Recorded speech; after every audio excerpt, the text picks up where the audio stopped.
Are you ready to discover some great books? I have more book recommendations for you.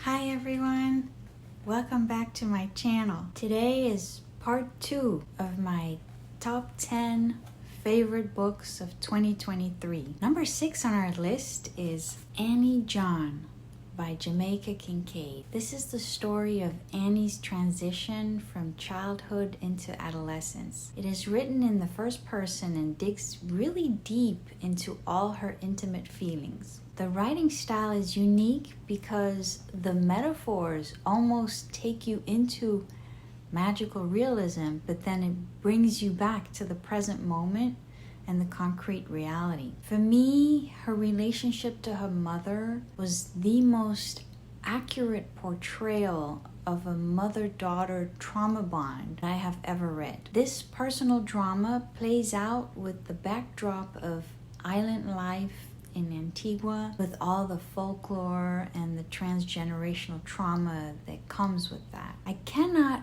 overemphasize how beautiful the writing is. After reading this book, you feel like this book should be taught in schools as an example of how powerful words can be.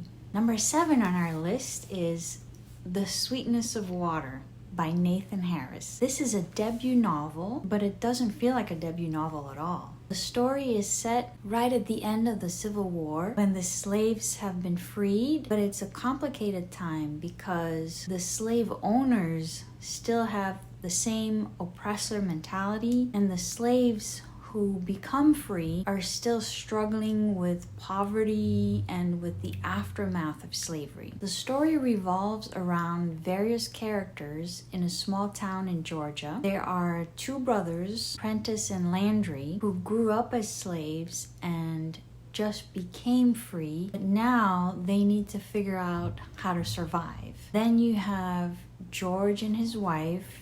George develops a friendship with the 2 brothers and hires them to work on his land. This book is very well paced. It has dramatic tension that slowly builds up. It has in-depth character analysis, and you feel like you know the characters well. There is no caricature. Every character's personality is nuanced. I am currently reading East of Eden by John Steinbeck, and I would definitely say that this book has a Steinbeckian quality about it. It reads like classic literature. This book was longlisted for the Booker Prize in 2021, and I could see why, because it is up to that standard. Number 8 on our list is My Cousin Rachel by Daphne du Maurier. Anyone who has enjoyed Rebecca, My Cousin Rachel has some similar elements. Daphne du Maurier is a master at storytelling. This is the story of a young man who was raised by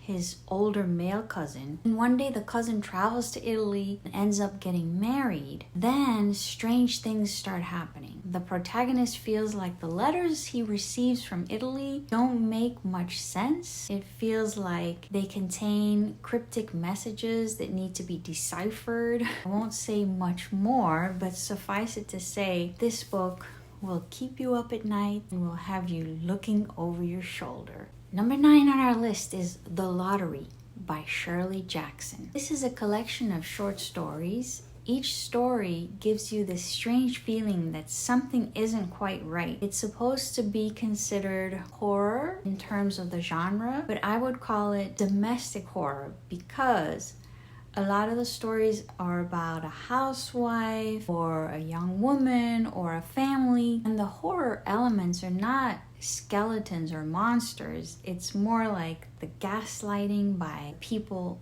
around the protagonist or the neighbor's envy that turns vicious. So it's almost worse than regular horror because you can imagine it happening in real life. Some people say this book scared them.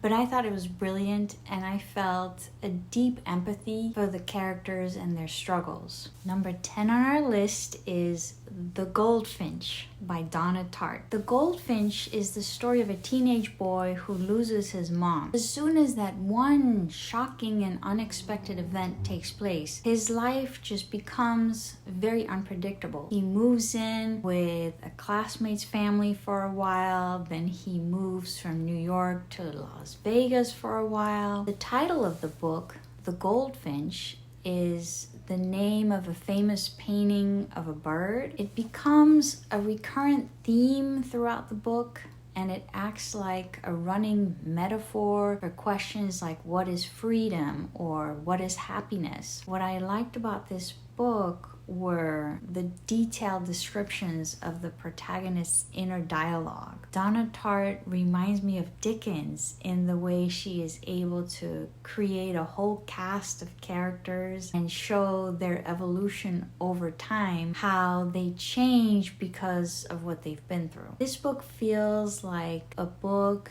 that will be classified as a classic when our descendants look back at the 21st century. This concludes my top 10 list of favorite books I read in 2023. Please like and subscribe if you're enjoying this content. Till next time, happy reading!